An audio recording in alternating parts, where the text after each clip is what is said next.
Penjelajah alam roh, C191 penyeberangan sungai. Rambut merah lebat Jiang Jingwei bergerak tanpa tertiup angin, menyebar seperti rumput laut, dengan elemen api berbentuk butiran melayang di antara helai-helai rambut merah menyala. Tubuhnya diselimuti aura berbentuk bola, dengan partikel mikro berwarna merah yang bergerak dan bertabrakan dengan cepat di lapisan luar dan udara yang terdistorsi di dalamnya. Pada saat ini, Jiang Jingwei tampak telah menjadi orang yang berbeda, berubah dari seorang gadis muda yang riang dan suka berkelahi menjadi seorang dewi yang mengendalikan api, agung dan ganas. Klik-klak, lengan bawahnya yang bengkok kembali pulih, dan roh pendendam di bahunya mengeluarkan jeritan melengking. Tampaknya terbakar sampai batas tertentu, tetapi masih melilit erat tubuh gadis itu, terus menguras kekuatan hidupnya. Kesediaan untuk melakukan apapun demi perintah tuannya adalah kualitas paling mendasar dari seorang hamba spiritual. Sang pemarah benar-benar sesuai dengan reputasinya sebagai master api dengan garis keturunan paling murni. Ekspresi serius akhirnya muncul di wajah arogan Zhao Chenghuang. Jelas sekali, dia mengetahui alasan di balik ledakan emosi Jiang Jingwei yang tiba-tiba. Aku akan mengurus mayat yang merepotkan ini dulu, baru kita bertarung sesungguhnya. Jiang Jingwei menyeringai pada Zhao Chenghuang. Sebelum Zhao Chenghuang sempat bereaksi, dia berlutut, berubah menjadi seberkas api, dan menerjang ke dalam pelukan mayat Yin. Bang, di tengah kobaran api yang meledak, dia mendorong mayat itu menjauh, diiringi ledakan terus-menerus. Seperti petasan, Jiang Jingwei mendorong mayat itu ke tepi lahar, menjauh dari Zhao Chenghuang. Kemudian, dia meraih pergelangan kaki mayat itu dengan kedua tangan, mengayunkannya ke udara, dan membantingnya ke bawah. Mayat itu terhempas keras ke dalam lava cair, menyemburkan cairan terang dalam jumlah besar. Jiang Jingwei kemudian terjun ke dalam lava, menekan kepala mayat yang hendak melompat keluar, dan mendorongnya kembali ke dalam kolam tersebut. Saat itu, Zhao Chenghuang berada di ujung lain kolam lava cair, puluhan meter jauhnya, dan tidak punya waktu untuk menghentikannya. Zhao Chenghuang segera menenangkan dirinya, menutup matanya, dan tetap diam. Dia ingin mengendalikan secara pribadi mayat Yin dan melawan Jiang Jingwei di dasar kolam. Para penonton melangkah maju, mendekati kawah, dan melihat ke bawah. Banyak gelembung muncul dari lava cair, disertai suara gemericik yang konstan, dan aliran, arus bawah, melonjak ke atas, membuat bau belerang semakin kuat. Pertempuran di dalam lahar tampak sengit, tetapi sayangnya, tidak ada yang bisa melihatnya. Saat Zhang Yuanxing mengamati lava cair, dia mendengarkan guannya di sampingnya berkata, "Aku mendengar dari para tetua klan bahwa kemampuan inti seorang ahli api di tingkat Sein adalah untuk melepaskan potensi. Sifat mudah marah, ceroboh, dan impulsif adalah kelemahan mereka, tetapi di tingkat Sein, sifat-sifat itu menjadi kekuatan. Seseorang dengan temperamen yang meledak-ledak itu seperti dinamit, siap meledak kapan saja, mampu melepaskan potensi kapanpun dan dimanapun, sesuatu yang tidak dapat dilakukan oleh profesi lain. Jiang Jingwei memiliki garis keturunan master api paling murni di dunia. Meskipun dia belum mencapai alam suci, dia dapat dengan mudah melepaskan kekuatan tersembunyi dalam garis keturunannya jika dia berada dalam keadaan genting." Jadi begitu, Zhang Yuanxing mengangguk. Fisiknya yang luar biasa memancarkan kekuatan tempur yang setara dengan seorang suci. Bakat dan garis keturunan Jiang Jingwei benar-benar patut diksianmu. Kalau begitu, menangani mayat level 4 seharusnya bukan masalah besar, karena mereka hanyalah mayat, bukan ahli api sejati. Tanpa mayat Yin, tidak jelas bagaimana Zhao Chenghuang akan bereaksi. Perlu dicatat bahwa mayat Yin merupakan faktor kunci dalam peringkat Zhao Chenghuang di posisi teratas. Saat pikirannya berkecamuk, lava cair menyembur keluar dengan suara "wosh", dan Jiang Jingwei melompat keluar dari cairan panas itu, sambil membawa mayat dengan anggota tubuh yang tertekuk.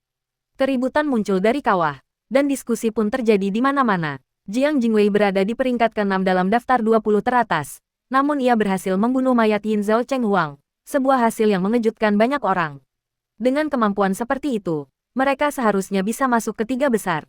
Putri kecil itu luar biasa, hidup terus sang putri kecil. Sekelompok kecil orang berteriak dengan sangat keras. Pemimpinnya adalah seorang pemuda berambut merah dengan tangan bersilang dan ekspresi bangga di wajahnya. Para pengikutnya bersorak dan bertepuk tangan dengan keras. Para ahli api ini semuanya seperti anjing husky. Zhang Yuanxing mengalihkan pandangannya ke kejauhan, ingin melihat reaksi sekte Tai, tetapi terkejut mendapati bahwa kelompok orang-orang itu sangat tenang.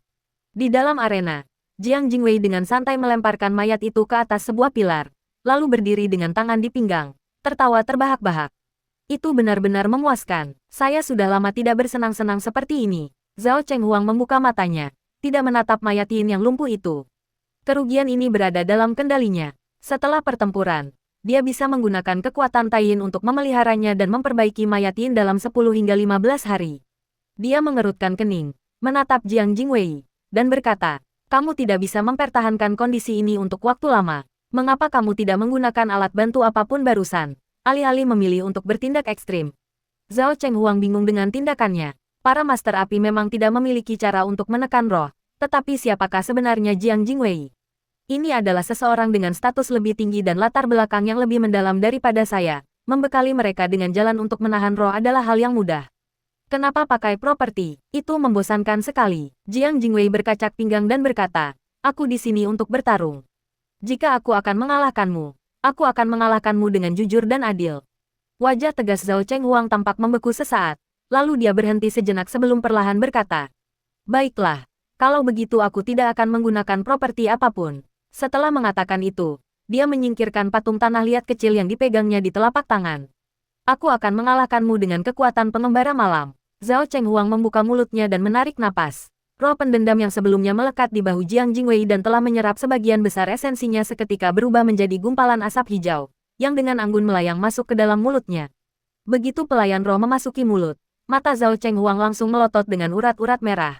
Pupil matanya bergetar hebat, urat-urat di dahinya menonjol, dan wajahnya meringis kesakitan, seolah-olah dia sedang merasakan penderitaan yang luar biasa. Dia membungkuk, mengeluarkan raungan kesakitan. Tubuhnya tiba-tiba menjadi lebih tinggi, otot-ototnya membengkak karena darah, kulitnya berubah menjadi biru kehitaman dengan kilau metalik, dan kukunya tumbuh dengan cepat, berubah menjadi cakar hitam yang tajam. Dalam hitungan detik, Zhao Chenghuang berubah menjadi makhluk seperti hantu yang memancarkan energi hitam, dengan kulit berwarna biru kehitaman, cakar hitam, dan mata merah.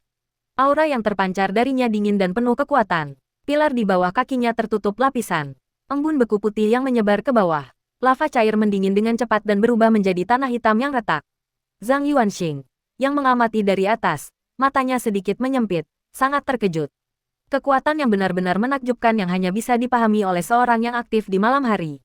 Pada saat ini, Zhao Chenghuang melepaskan aura yang melampaui batas alam luar biasa. Dia tidak menggunakan alat apapun, tetapi mengandalkan dirinya sendiri untuk melampaui tahap luar biasa.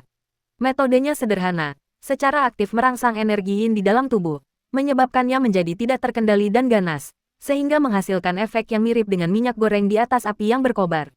Zhang Yuanxing sendiri pernah mengalami situasi serupa, yaitu ketika ia diawasi oleh Raja Langit Mata Iblis. Kekuatan Taiyin hampir lepas kendali, mengikis tubuhnya dan menyebabkan tubuhnya berubah menjadi yin. Sama seperti Zhao Chenghuang saat ini, apa yang sedang dia lakukan? Ini bukan menari di ujung pisau, melainkan buang air besar di atas meja Raja Neraka. Zhang Yuanxing tak percaya, mungkinkah Zhao Chenghuang, yang tampak seperti dewa malam yang dingin dan angkuh, sebenarnya adalah seorang ahli api yang kasar dan bodoh.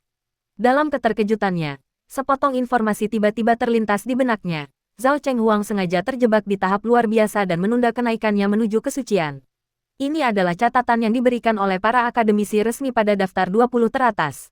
Seperti Dewa Bumi, dia sengaja tetap berada di tahap luar biasa, berulang kali mengasah kemampuan tertentu. Dewa Bumi tak terkalahkan dalam pertahanan, sementara dia mencapai puncak kendali atas kekuatan Yin. Benar saja, 3 tokoh teratas semuanya luar biasa, masing-masing adalah monster. Setelah menyadarinya, dia menghela napas dalam hati. Oh, kamu juga bisa mengeluarkan potensimu seperti aku. Jiang Jingwei tampak terkejut, tetapi juga gembira. Kau bisa memahaminya seperti itu. Lagi pula, kau tidak akan mengerti penjelasan yang rumit. Suara Zhao Chenghuang menjadi serak dan muram. Keduanya melesat saling mendekat secara bersamaan. Sinar hitam dan merah mereka bertabrakan di tengah lava cair sebelum berpisah dan bertabrakan lagi. Kecepatan mereka sangat ekstrim. Garis-garis merah dan hitam melesat liar, saling bertabrakan. Terkadang di tikungan, terkadang di tengah, seperti 2 peluru yang bergerak tidak beraturan. Setiap benturan terdengar seperti guntur yang teredam, mengirimkan lava cair menyembur ke langit. Zhang Yuanxing harus mengenakan kacamata penglihatannya dan akhirnya dapat melihat gerakan kedua pria itu dengan jelas. Benturan mereka brutal dan tanpa keterampilan, berakhir dengan satu sentuhan, meninggalkan bekas luka bakar dan bekas cakaran yang dalam di tubuh masing-masing. Gaya bertarung brutal yang melampiaskan kekerasan adalah ciri khas Master Api. Dia bisa memahami tindakan Jiang Jingwei, tetapi Zhao Chenghuang seharusnya tidak melakukan ini. Dari perspektif ini, harga dari kehilangan kendali atas energi Yin adalah ketidakmampuan untuk mengeksekusi keterampilan pengembara malam dengan terampil. Dalam bentrokan mereka yang berulang, Jiang Jingwei dipenuhi luka, sementara Zhao Chenghuang terbakar api dan tulangnya patah berkali-kali. Tetapi kemampuan penyembuhan dirinya yang luar biasa dengan cepat memperbaiki luka-lukanya, dan daya tahannya sangat menakjubkan. Di tengah pertempuran sengit, permukaan lava cair tiba-tiba menggembung, dan kemudian dengan suara "wosh", seekor kadal besar berwarna merah tua yang ditutupi sisik muncul dari lava. Kadal ini sangat besar, dengan setengah badannya mencuat dari lava, mencapai ketinggian 7 atau 8 meter.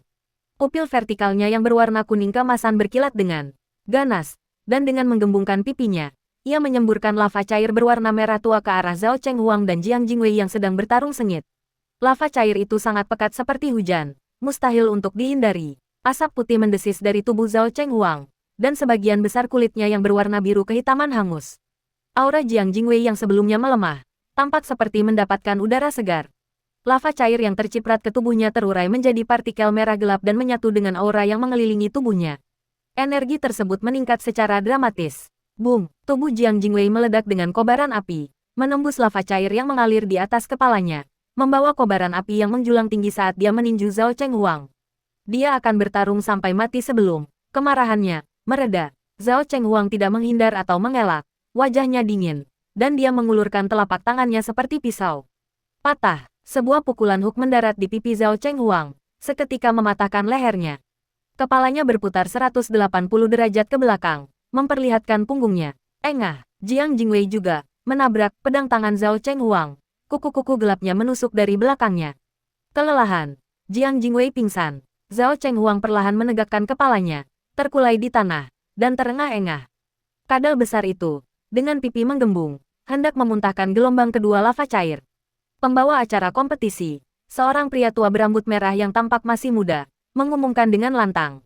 Zhao Chenghuang menang. Kadal raksasa itu dengan bijak menelan lava cair dari tenggorokannya, mendengus, dan diam-diam mundur kembali ke dalam gunung berapi.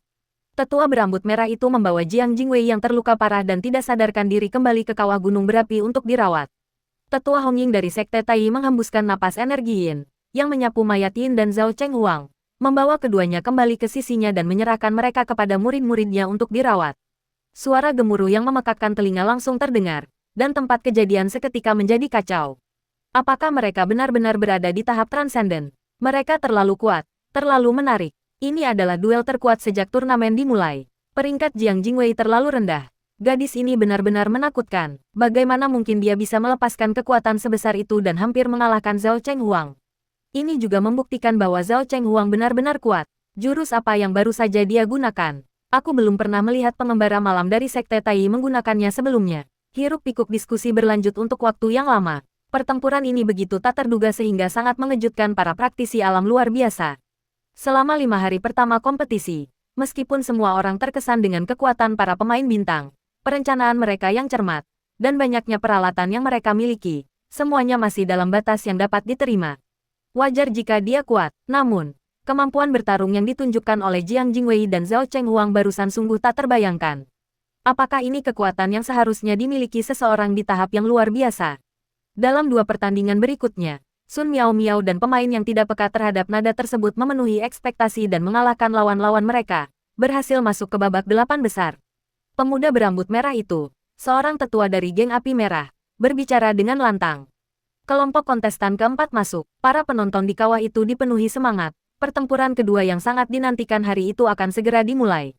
Pion peringkat ke-10, menyeberangi sungai, bertarung melawan yang mulia. Surgawi primordial, yang pertama dijuluki sebagai King yang kecil, sementara yang kedua mengalahkan seorang penyihir Maoshan yang sangat terkenal pada hari pertama kompetisi arena. Dengan adanya preseden dari Jiang Jingwei dan Zhao Chenghuang, ambang batas kejutan bagi penonton telah meningkat. Masih harus dilihat kejutan seperti apa yang akan diberikan Yuanshi Tianzun dan Gohezu kepada mereka. Pertempuran ini seharusnya sudah pasti dimenangkan Yuanshi Tianzun. Pion yang menyeberangi sungai itu adalah seorang pengintai. Sekuat apapun pengintai itu di tingkat transenden, ia memiliki terlalu banyak kelemahan. Belum tentu, prajurit yang menyeberangi sungai pasti sudah melakukan persiapan, dan keduanya bukanlah ahli tembak, jadi kita juga perlu mempertimbangkan potensi bahaya dari situasi tersebut. Aku menantikan pertarungan sengit ini. Pertarungan antara Jiang Jingwei dan Zhao Chenghuang terlalu berlebihan. Mereka kuat, tapi tidak ada keterampilan yang terlibat. Yuanshi Tianzun dan Gohezu sama-sama sangat pandai dalam manajemen mikro. Di tengah antusiasme penonton, Zhang Yuanxing memimpin mayat Yin memasuki arena. Di sisi lain, seorang prajurit yang mengenakan baju zirah rotan dan celana kamuflase melompat turun dan mendarat dengan mantap di atas pilar batu. Kedua pria itu berdiri berjarak 20 atau 30 meter, saling memandang dan mengangguk. Pertandingan dimulai. Begitu tetua berambut merah mengumumkannya, Zhang Yuanxing dan prajurit yang menyeberangi sungai serentak menghunus senjata mereka. Bang! Prajurit yang telah menyeberangi sungai menarik pelatuknya, tetapi pistol Zhang Yuanxing gagal menembakkan peluru. Bukan senjatanya yang bermasalah, melainkan dia. Saat prajurit itu mengangkat senjatanya untuk membidik, Zhang Yuanxing merasakan krisis yang kuat, yang memaksanya untuk berhenti menembak dan menghindar. Namun, ia merasa bahwa kemanapun ia berpaling, ia akan ditembak, dan ia terjebak dalam dilema.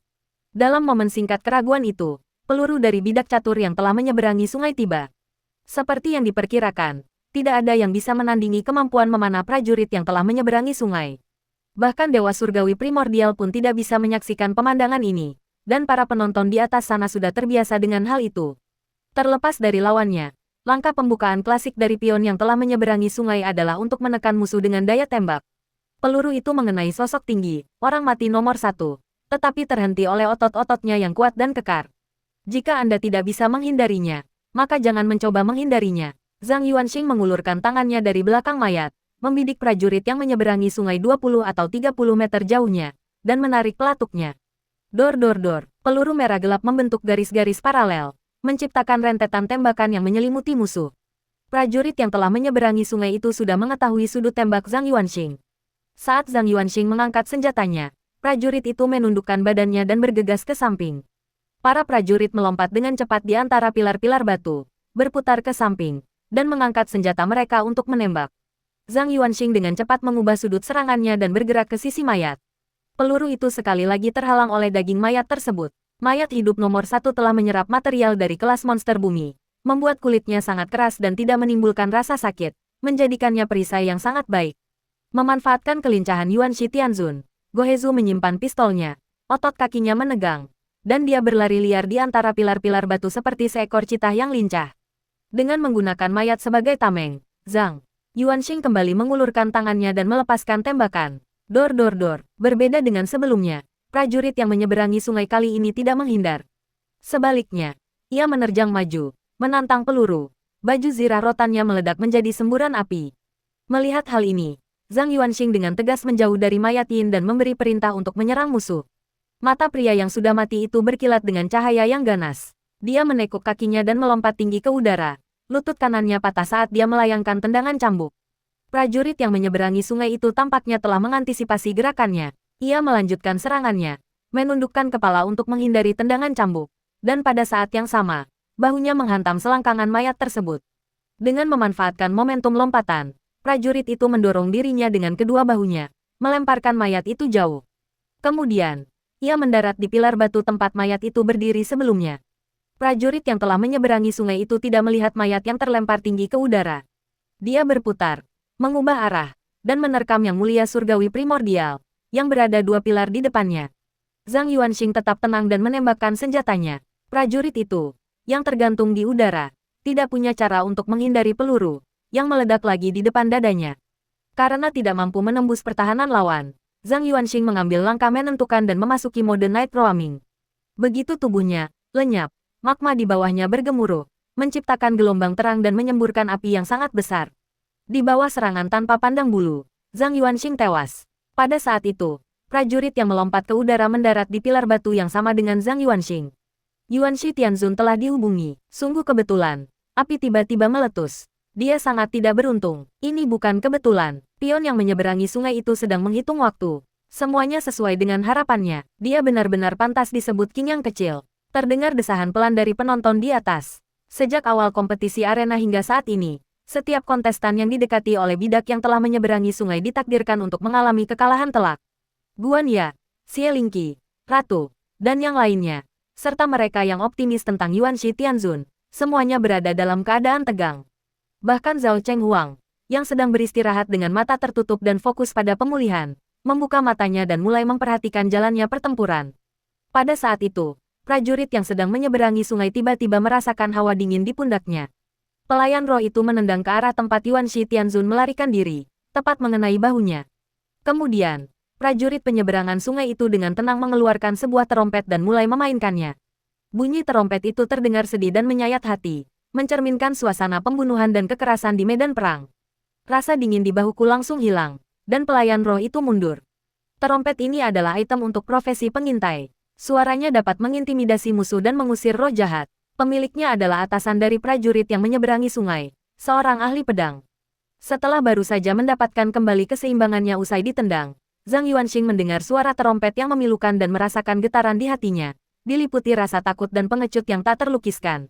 Memanfaatkan kesempatan itu, prajurit yang telah menyeberangi sungai menyimpan terompetnya, mengambil 2 langkah cepat, dan mengarahkan lutut kanannya ke perut bagian bawah yang mulia surgawi primordial. Zhang Yuanxing merasakan krisis yang kembali mencekam, menyadari bahwa sebisa mungkin ia menghindar, semuanya akan sia-sia. Kali ini, ia tidak terpengaruh oleh pola pikirnya dan bergerak ke kiri tanpa ragu-ragu. Bang, rasa sakit yang tajam menusuk perut bagian bawahku, isi perutku terasa bergejolak, dan aku tahu aku tidak bisa menghindarinya. Setelah serangan lutut, prajurit yang telah menyeberangi sungai menarik kakinya, berputar, dan melayangkan serangan siku yang ganas. Gaya bertarungnya ditandai dengan penggunaan pukulan, tendangan, serangan lutut, dan serangan siku dasar yang terampil, tanpa gerakan-gerakan rumit. Ia berusaha mengalahkan musuh-musuhnya dengan cara yang paling praktis dan efisien, melancarkan serangkaian pukulan yang ganas dan tanpa ampun. Dipadukan dengan kemampuan analisis khusus, antisipasi pergerakan musuh dan tekan mereka dengan tegas. Pukulan, tendangan, siku, dan lutut berulang kali menghantam dada, tenggorokan, dan bahkan selangkangan Zhang Yuanxing. Mengetahui bahwa pengembara malam itu sangat tangguh, mereka bertarung tanpa menahan diri. Zhang Yuanxing beberapa kali mencoba menggunakan lava untuk jatuh, tetapi setiap kali para prajurit yang telah menyeberangi sungai menariknya kembali dan terus memukulinya. Kemampuan bertarung jarak dekatnya yang menakutkan membuatnya menjadi petarung tangguh yang bahkan Guan Ya pun harus takuti. Minung, prajurit yang menyeberangi sungai itu mengeluarkan geraman rendah, pinggangnya terkulai, otot kakinya menegang di balik celananya, dan dia mengerahkan seluruh kekuatannya ke lengan kanannya. Tinjunya melesat seperti ular berbisa, menghantam tenggorokan Yuanshi Tianzun dengan keras. Jakunnya pecah dengan bunyi retakan, dan kepala Yuanshi Tianzun yang terluka parah terbentur ke belakang, jatuh tersungkur ke belakang. Namun, lengannya langsung dicengkeram oleh tentara yang menyeberangi sungai dan ditarik kembali. Kau meremehkanku, untuk mengalahkanku. Seharusnya kau menggunakan seluruh kekuatanmu sejak awal dan memanfaatkan semua kemampuanmu. Karena begitu aku mendekat, kau pasti akan kalah. Prajurit yang telah menyeberangi sungai itu memandang yang mulia surgawi primordial yang jatuh ke arahnya, memanggil sebuah pistol, menempelkan moncongnya ke perutnya, dan dengan tegas menarik pelatuknya.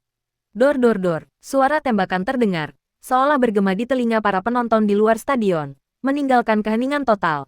Banyak orang merasa takut dengan kemampuan bertarung jarak dekat yang ganas dari bidak penyeberangan sungai. Pertempuran itu berlangsung kurang dari 1 menit dari awal hingga akhir, karena kobaran api meletus 2 kali dan yang ketiga belum muncul. Tidak ada monster yang muncul di bawah lava. Ini adalah kejutan besar. Prajurit yang menyeberangi sungai, yang pangkatnya lebih rendah dari para penyihir Maoshan, justru berhasil mengalahkan Yuanshi Tianzun. Dan mereka menang begitu cepat. Harus diakui bahwa pemain yang berspesialisasi di bidang tertentu dapat mengeluarkan kekuatan yang tak terduga selama mereka memanfaatkan peluang dan melakukan persiapan yang memadai. Pion itu dengan cepat mengosongkan magasinnya, dan pada saat yang sama sedikit mengerutkan kening. Sebuah pertanyaan terlintas di benaknya, mengapa wasit belum juga menghentikan permainan? Pertanyaan itu baru saja mulai muncul ketika tiba-tiba dia merasakan sakit yang tajam di punggungnya saat sebuah belati berkilauan menembus dadanya. Prajurit yang telah menyeberangi sungai itu melirik ke arah belati yang tertancap di dadanya, lalu perlahan dan kaku memalingkan kepalanya. Lalu dia melihat seorang yang mulia surgawi primordial berdiri di belakangnya. Kamu kalah. Suara yang mulia surgawi primordial terdengar di telingaku. Zhang Yuanxing tidak menggunakan orang-orangan sawah atau sarung tangan preman di ronde ini. Alat peraga tidak boleh digunakan secara sembarangan. Cara yang tepat adalah menggunakan alat peraga yang sesuai ketika ada rencana yang matang dan rencana tersebut diikuti. Inti dari rencana operasi ini adalah ilusi dan ilusi. Jadi langkah pembukaannya adalah berpura-pura lemah, sengaja memberi lawan celah yang tidak mencolok, dan kemudian memberikan pukulan fatal ketika dia mengira kemenangan sudah pasti. Pion penyeberang sungai adalah pemain yang ahli dalam wawasan, termasuk tipe yang memiliki ketidakseimbangan yang parah. Begitu pemain seperti itu merebut peluang, mereka akan melepaskan kekuatan penuh mereka dan sama sekali tidak berani terlibat dalam pertempuran yang berkepanjangan. Karena kita memiliki terlalu banyak kelemahan, menunda proses berarti memberi musuh kesempatan. Oleh karena itu, Zhang Yuanxing yakin bahwa selama dia mengungkapkan kelemahan yang halus, bidak yang telah menyeberangi sungai itu pasti akan termakan umpan. Sesuai dugaan, Anda, sejak awal, kau tidak berurusan dengan wujudku yang sebenarnya. Pion yang telah menyeberangi sungai membuka mulutnya, dan meskipun matanya berkilat karena terkejut, marah, dan bingung, pada akhirnya ia memilih untuk tetap diam. Sang pemenang adalah raja, yang kalah adalah penjahat, tak ada lagi yang perlu dikatakan. Dia mencengkeram dadanya yang berdarah dan jatuh ke tanah kesakitan. Pada saat itu, prajurit yang telah menyeberangi sungai melihat bahwa Yang Mulia Surgawi Primordial di depannya, yang telah ditembaknya beberapa kali, berubah bentuk seperti pantulan bulan purnama di air, lalu menghilang. Tetua berambut merah itu mengumumkan, Yang Mulia Surgawi Purba menang. Kamu menang begitu saja. Bagaimana mungkin ada dua Yuanshi Tianzun? Operasi macam apa ini? Aku sama sekali tidak mengerti. Bisakah seseorang menjelaskannya padaku? Kau tidak mengerti ini. Yuanshi Tianzun menggunakan avatar sejak awal. Tubuh aslinya selalu mengintai, menunggu kesempatan untuk menyerang. Jurus ini benar-benar ganas. Aku sudah memikirkan bagaimana dia akan menghadapi kemampuan persepsi penyeberang sungai. Aku tidak menyangka dia akan menciptakan avatar secara langsung. Itu memang sedikit trik. Tetapi bidak yang menyeberangi sungai itu juga meminjam perlengkapan yang sesuai untuk melawan Yang Mulia Surgawi Primordial. Semua orang harus bertanding sesuai aturan. Jika kalah, tidak ada yang perlu dikatakan. Meskipun berlangsung kurang dari 1 menit, itu sangat menegangkan. Sama seperti di pertandingan terakhir, Yuanshi Tianzun masih suka merencanakan dan menyusun strategi. Dia bukan tipe orang yang menikmati pertarungan yang mendebarkan dan seru. Pion yang menyeberangi sungai itu juga bagus. Strateginya tepat. Dia memanfaatkan kesempatan untuk mendekat dan menyelesaikan pertempuran dengan cepat. Dia tidak mampu berlarut-larut, karena berlarut-larut berarti kalah. Tetapi tampaknya Yang Mulia Surgawi Primordial telah memperhitungkan ini. Sayangnya, hanya dalam 1 menit, ada banyak pertempuran yang tak terlihat. Dibandingkan dengan tepuk tangan meriah yang meletus ketika Jiang Jingwei dan Zhao Chenghuang menyelesaikan pertarungan mereka, penonton di kawah jauh lebih tenang, tanpa sorakan yang menggelegar. Namun, diskusi tersebut berlangsung sangat panas, layaknya penggemar yang menonton pertandingan dan kemudian mendiskusikan taktik kedua tim dengan penuh antusiasme, mengkritik siapa yang kurang, di mana responsnya salah, dan tim mana yang seharusnya tidak melakukan pertarungan secara impulsif. Nuansa kenikmatan itu terpancar jelas dari setiap halaman. Adapun pertarungan antara Zhao Chenghuang dan Jiang Jingwei, yang bisa mereka katakan hanyalah, astaga. Paling banter. Anda hanya bisa menambahkan komentar, keren, tetapi tidak ada tingkat diskusi atau partisipasi seperti ini. Mereka dapat memahami persaingan antara Yuanshi Tianzun dan prajurit penyeberangan sungai, dan mereka bahkan dapat memberikan pendapat mereka. Para medis di luar lapangan bergegas masuk ke dalam lahar dan membawa pergi pion yang berdarah-darah yang telah menyeberangi sungai. Meskipun tusukan itu tidak mengenai bagian vital, nyawa pemain bisa terancam jika pendarahan tidak segera dihentikan. Zhang Yuanxing menikmati sorak-sorai penonton dan mendengarkan diskusi ramai mereka ketika dia hendak meninggalkan kolam lava. Namun begitu ia melangkah dengan kaki kirinya, kaki kanannya bergerak lebih dulu tanpa terkendali. Instruksi otak dan eksekusi tubuh bertentangan, dan ia terhuyung-huyung, hampir jatuh. Sialan, harga dari ilusi ini telah tiba. Zhang Yuanxing membeku di tempatnya, tidak berani bergerak lagi. Tetua berambut merah itu berdiri di kawah, menatap tak sabar ke arah Yang Mulia Surgawi Primordial, yang berdiri dengan angkuh di tengah, menikmati pemujaan dari kerumunan. Apakah kamu tidak ikut naik ke atas? Apakah kamu ingin melanjutkan pertarungan? Zhang Yuanxing berbalik dan berkata dengan tulus, Tetua, saya sedang mengalami masalah kesehatan dan tidak dapat bergerak. Bisakah Anda memberi saya tumpangan? Wajah tetua muda berambut merah itu tampak muram saat dia berkata, memberimu tumpangan tidak masalah, tapi bisakah kamu tidak berbicara sambil membelakangi saya? Itu adalah bentuk penghormatan dasar. Oh, maaf. Zhang Yuanxing segera berbalik. Tetua berambut merah itu, dengan urat-urat menonjol di dahinya, berkata, menoleh ke samping dianggap sebagai tanda hormat. Pemuda berambut merah itu mendengus dingin, mengayunkan pergelangan tangannya, dan melepaskan cambuk yang terbuat dari api. Cambuk itu melingkari pinggang Yang Mulia Surgawi Primordial dan melemparkannya ke darat seperti ikan mati. Sun Miao Miao berjongkok di sebelah Zhao Chenghuang dan tertawa. Jadi, apakah kau masih berpikir bahwa Yang Mulia Surgawi Primordial bukanlah sesuatu yang istimewa? Sebagai pemain unggulan dari Sekte Tai, para tetua sekte mengadakan pertemuan dengan para pemain unggulan sebelum babak 16 besar untuk membahas kekuatan dan kelemahan 10 pemain teratas dan merumuskan taktik yang tepat sasaran. Penilaian Zhao Chenghuang terhadap Yuanshi Tianzun saat itu adalah bahwa ia kemungkinan besar akan berhenti di peringkat 16 besar, dengan peluang terbaik berada di peringkat 8 besar, dan tidak ada harapan untuk mencapai peringkat 4 besar. Zhao Chenghuang menatap mata besar dan gelap pria itu, berpikir sejenak, lalu berkata, dia sangat mahir menggunakan properti dan lingkungan. Semakin kacau dan kompleks adegannya, semakin kuat dia bisa tampil. Jika tempat untuk perempat final adalah ruang bawah tanah dengan tingkat kesulitan tinggi, dia kemungkinan akan menjadi lawan yang tangguh bagi kami. Sun Miao Miao mengangguk sedikit. Di sisi lain, di tempat yang tidak mencolok, Ani terkekeh dan berkata, menarik. Gaya bertarung primordial celestial venerable agak mirip dengan Demon Lord, tetapi dia terlalu pendiam. Tentu saja, kontestan lain juga sangat pendiam. Dia sangat puas dengan penampilan Yuan Shi Tianzun. Untuk setiap kemenangan yang diraih Yuan Shi Tianzun, penilaiannya meningkat 1 poin. Tuan Bill bertanya, halus. Ani mengangguk. Gaya bertarung Raja Iblis itu teliti namun liar. Dia suka menghina para wanita di keluarga musuh sebelum pertempuran untuk memprovokasi mereka. Dia bahkan menciptakan sebuah jargon untuk ini. Para pemuda dari aliansi 5 elemen ini semuanya begitu sopan sebelum pertempuran. Yang tidak baik. Tuan Bill bertanya dengan santai. Tetapi sekarang dia merasa penasaran. Slogan Raja Iblis. Jika itu bukan rahasia, saya ingin mendengarnya. N mengangkat bahu. Beberapa kata-kata kasar. Apa yang bisa dikatakan? Yah, ada beberapa yang tidak kasar. Hanya saja kita tidak memahaminya. Ia termenung sejenak dan berkata, ayahmu dan aku memiliki pemikiran yang sama. Dan ibumu dan aku seperti teman Guanzong dan Bao Suya. Tuan Bill mengulangi kalimat itu dengan suara rendah, sambil menggelengkan kepalanya tanpa daya. Saya tidak mengerti apa maksudnya. Bagaimana ini bisa membuat orang marah? N tertawa dan berkata, kamu bisa coba meneriakannya. Tuan Bill terdiam selama beberapa detik, lalu perlahan menggelengkan kepalanya. Lupakan saja. Aku tidak ingin kembali ke alam roh secepat ini. Di sisi lain, seperti Ani yang menakjubkan, ada seorang wanita muda cantik lainnya yang sangat puas dengan penguasa surgawi primordial.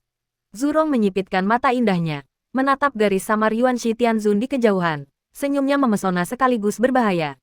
Mainan yang sangat menarik. Pertempuran-pertempuran selanjutnya berlangsung dengan tertib, dan menjelang senja, daftar 8 besar pun rampung. Zhao Chenghuang, Tu Digong, Sun Miao Miao, Tu Linada, Yuan Shi Tianzun, King Songzi, Yuan Ting, Tianxia Guihuo. Tetua berambut merah yang bertugas memandu kompetisi itu mengumumkan dengan lantang. Pertandingan telah berakhir. Zhang Yuanxing kembali ke apartemen kecilnya. Jendela terbuka, dan angin malam bertiup masuk, mengangkat salah satu sudut tirai. Di luar ruangan, terdengar suara berisik nenek sedang memasak, dan orang-orang yang membawa tas sekolah hilir mudik di dalam dan di luar kompleks perumahan dan di jalanan setelah pulang kerja. Semua orang terburu-buru, menyeret tubuh mereka yang lelah pulang, tepat waktu untuk makan malam. Setelah makan malam, mereka harus beristirahat untuk mempersiapkan perjalanan keesokan harinya. Suasana malam di Songhai ramai dan berisik, dan meskipun padat penduduk, kota ini terasa kurang hidup. Kecuali Anda berada di lingkungan lama tempat penduduk setempat tinggal, sulit untuk melihat wanita parubaya duduk di bawah pohon untuk mendinginkan diri atau pria tua bermain catur berkelompok. Nenek, apakah makan malam sudah siap?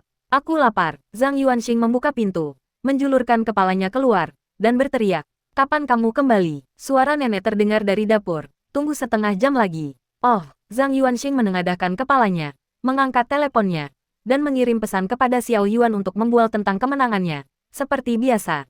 Lumayan, Xiao Yuan membalasnya dengan sebuah pesan. Beberapa detik kemudian, pesan lain datang. Jangan mencariku beberapa hari ke depan. Aku mungkin sedang diikuti. Zhang Yuanxing merasakan hawa dingin menjalar di punggungnya. Dia sedang diikuti.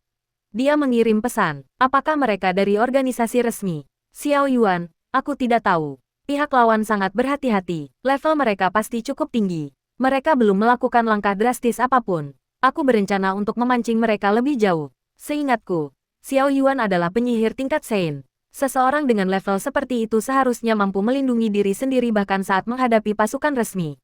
Zhang Yuanxing mengirim pesan. Jangan ragu untuk berbicara jika Anda memiliki kebutuhan apapun. Meskipun pada saat itu, Yang Mulia Surgawi Primordial di tingkat transenden mungkin agak tidak signifikan, identitasnya akan berguna jika lawannya adalah organisasi resmi. Selain itu, dengan Guru Wu Hen melindungi Xiao Yuan, pasukan biasa akan kesulitan mengancamnya. Oleh karena itu, Zhang Yuanxing tidak terlalu khawatir. Xiao Yuan, oke. Zhang Yuanxing tidak berkata apa-apa lagi. Tetapi beberapa menit kemudian, bibi Xiao Yuan mengirimkan emoji wajah tersenyum. Zhang Yuanxing menjawab dengan tanda tanya, tetapi pihak lain tidak menanggapi. Apa maksudnya? Dia sedikit bingung. Saat itu, Zhang Yuanxing melihat seseorang menandainya di obrolan grup Garda Harimau Putih. Dia mengkliknya dan melihat Phoenix pembawa keberuntungan tiba. At Primordial Celestial Venerable. Klon yang kau gunakan hari ini adalah Mirror Flower, Water Moon, dari inventaris guild kita, kan?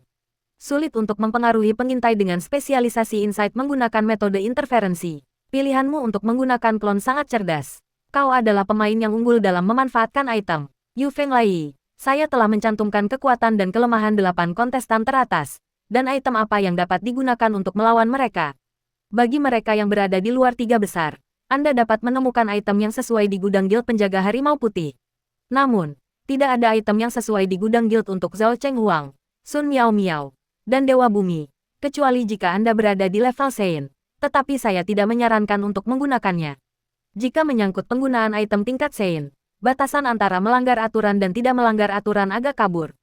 Sejauh ini, belum ada yang menggunakan item tingkat Sein. Orang-orangan sawah milik Zhang Yuanxing telah mencapai tingkat tersebut, tetapi itu adalah item pendukung. Harimau kecil, kamu kemungkinan akan dinilai karena melanggar aturan, dan orang-orang akan mengkritikmu karena menang secara tidak adil. Dengan tingkat ketenaranmu saat ini, kamu seharusnya lebih memperhatikan reputasimu. Ling Jun, dilihat dari situasi saat ini, akan sangat sulit bagi Yuanxi untuk masuk 3 besar. Kupikir kau bisa, tapi setelah menonton kompetisi selama berhari-hari, kekuatan 3 kontestan teratas telah melampaui ekspektasiku. Kurasa bahkan jika kau menggunakan item itu, akan sulit bagimu untuk menang. Dia merujuk pada sepatu dansa berwarna merah. 7 kali, jika Yuanxi Tianzun kurang beruntung dan bertemu dengan salah satu dari 3 pemain teratas besok, maka dia akan tereliminasi di perempat final. Bagaimana menurutmu, bos? Fu Qingyang. Fu Qingyang, aturan kompetisi untuk besok mungkin akan berubah. Saya baru saja menerima kabar dari seorang tetua bahwa markas besar tampaknya sedang mempertimbangkan untuk memasukkan 8 kontestan teratas ke dalam babak dengan tingkat kesulitan tinggi untuk menentukan 3 teratas menggunakan metode pembibitan. Mereka saat ini sedang membahas hal ini dalam rapat. Para anggota kelompok yang lebih aktif langsung terkejut. Si Chijiro, apakah itu berarti pertandingan arena alam transenden telah berakhir untuk hari ini? Phoenix pembawa keberuntungan tiba. Setahu saya dari kantor pusat. Rapat biasanya berlangsung setidaknya 3 hari. Besok tidak ada kompetisi. Hari libur. Harimau kecil. Kurasa ini hal yang bagus.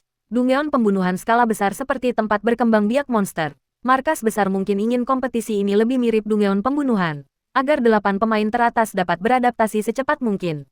Ini juga menunjukkan bahwa markas besar bermaksud untuk fokus pada pengembangan 8 pemain teratas. Fu Qingyang, mari kita tunggu hasil dari markas besar. Jika mereka dimasukkan ke penjara bawah tanah, Yuanxi mungkin bisa menantang untuk memperebutkan gelar juara. Namun, kau lihat penampilan Zhao Cheng Huang hari ini, hanya dengan satu gerakan itu, tingkat kemenanganmu melawannya turun di bawah 30%. Yuanxi Tianzun, jika ini adalah Dungeon, faktor eksternal yang lebih baik pasti akan meningkatkan tingkat kemenangan saya. Tetapi seorang master seperti Zhao Cheng Huang juga bukan pemula dalam Dungeon, dan kami berdua adalah Night Wanderer. Jadi faktor-faktor yang tidak menguntungkan baginya pasti akan tidak menguntungkan saya, sehingga tetap sulit. Namun demi sepatu bot Houtu, saya tetap tidak bisa menyerah. Zhang Yuanxing tidak ingin membicarakan hal-hal yang tidak menyenangkan ini, jadi dia mengirim pesan pribadi kepada Ling Jun. Saya punya pertanyaan, ada seorang bibi yang tiba-tiba berhenti berbicara dengan saya. Anda berpengalaman dalam berurusan dengan wanita, bisakah Anda menganalisis ini untuk saya? Ling Jun, Nak, seleramu agak aneh. Zhang Yuanxing, tante itu memiliki bentuk tubuh yang bagus dan wajah yang cantik. Ling Jun, bagus sekali. Nak, kamu punya potensi. Yuanxi Tianzun, begini, dia baru-baru ini menghadapi bahaya kecil, atau lebih tepatnya, bahaya yang sangat kecil, dan dia sengaja menceritakannya kepadaku. Aku baru menyadari bahwa, mengingat kepribadiannya, jika ada bahaya nyata, dia akan langsung meminta bantuan. Tetapi untuk hal-hal kecil, dia tidak akan repot-repot menyebutkannya. Jadi dia pasti sengaja menceritakannya kepadaku. Ling Jun, jadi, bagaimana kau menjawabnya? Yuanxi Tianzun, tanyakan saja jika kamu butuh sesuatu. Lalu dia mengirim emoji tersenyum dan mengabaikanku. Ling Jun, ceritakan tentang kepribadiannya, dan aku akan menganalisisnya untukmu. Zhang Yuanxing kemudian menjelaskan kepribadian Xiao Yuan kepada Ling Jun secara rinci. Setelah mendengar itu, Ling Jun merasakan sakit hati seorang pemain ulung yang menyaksikan seorang pemula melakukan kesalahan fatal, dan mengirimkan serangkaian emoji berkeringat. Wanita tipe ini memiliki pertahanan psikologis yang kuat dan acuh tak acuh terhadap siapapun, tetapi sebenarnya, ia mendambakan kehangatan. Karena itu, ia menghargai teman-temannya, Tetapi secara bawah sadar ia akan menolak dan menjauhkan diri dari beberapa pelamar, menyingkirkan mereka tanpa pandang bulu dan menghilangkan segala kemungkinan. Untuk menghadapi wanita seperti ini, hal pertama yang harus dilakukan adalah gigih dan posesif. Tetapi hati-hati jangan sampai berlebihan. Buat dia merasa tak berdaya tetapi jangan sampai jijik. Kemudian, Anda perlu memahaminya, mengamatinya, menemukan titik lemahnya, dan menyerang dengan cepat untuk menghancurkannya. Seperti yang Anda lakukan pada bidak catur yang menyeberangi sungai hari ini. Yuanshi Tianzun, analogi Anda terasa agak aneh bagi saya. Lalu bagaimana? Ling Jun, kemudian dia akan mulai menyukaimu, mengamatimu, mengujimu, dan secara halus menyelidikimu dengan hal-hal kecil. Tetapi dia tidak akan pernah mengatakannya secara terang-terangan. Itu sangat pura-pura. Pada saat ini, jika kamu melakukan kesalahan atau merespons dengan tidak tepat, dia akan segera mundur.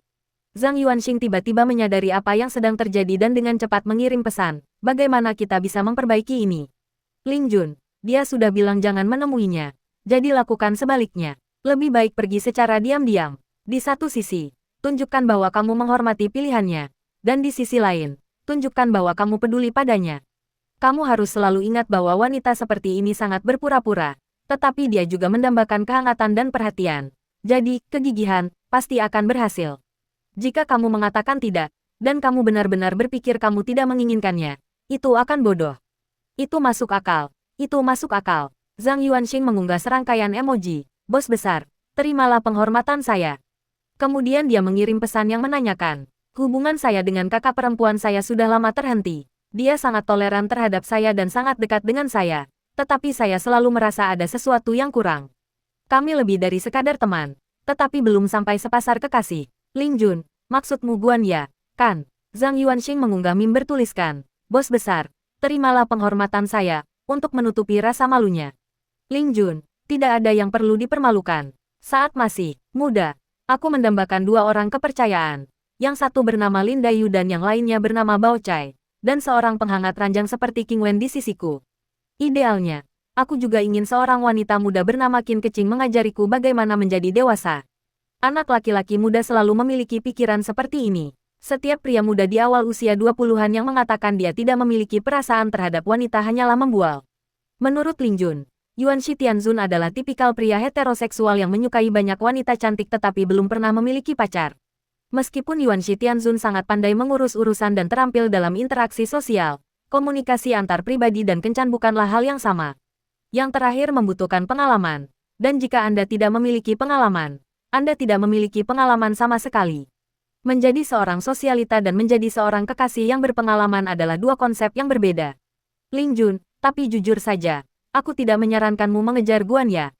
Dia seorang pencari jodoh. Jika kau berubah pikiran atau selingkuh darinya, kau tidak akan bisa menyembunyikannya dari tatapan tajamnya.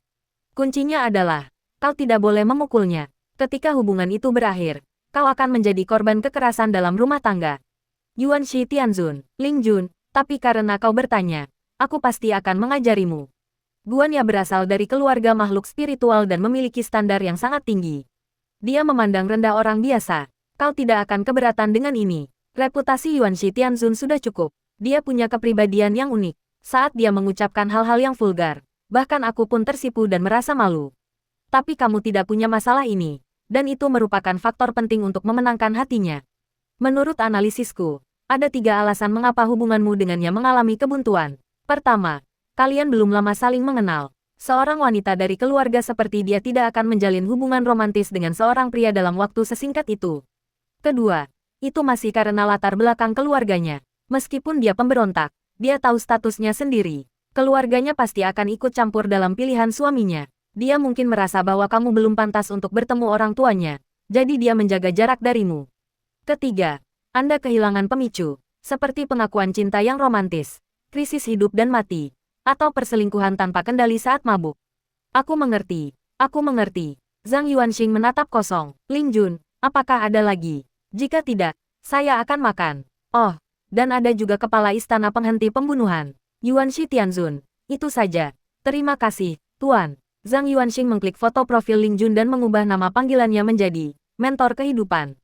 Villa Fujiawan, di restoran, Fu Qingyang memegang pisau dan garpu, menikmati makan malam yang mewah. Sementara pandangannya tertuju pada Ling Jun di seberang meja, yang sedang memegang ponselnya dengan senyum lebar. Dia mengerutkan kening dan berkata dengan tenang. Kamu punya pacar baru? Tidak. Ada sedikit rasa puas diri, dan sedikit kesombongan dalam ekspresimu. Pacar seharusnya tidak membuatmu terlihat seperti itu. Ling Jun meletakkan ponselnya dan berkata, tentu saja saya bangga dan puas bahwa ide dan karya akademis saya dapat diteruskan. Dia menyuapkan sepotong daging panggang ke mulutnya dan mengunyah, sambil berkata, ini adalah pesan dari Yang Mulia Surgawi Primordial yang meminta saya untuk melakukan sesuatu. Fu Qingyang bertanya dengan tenang, bagaimana caramu mendekati perempuan?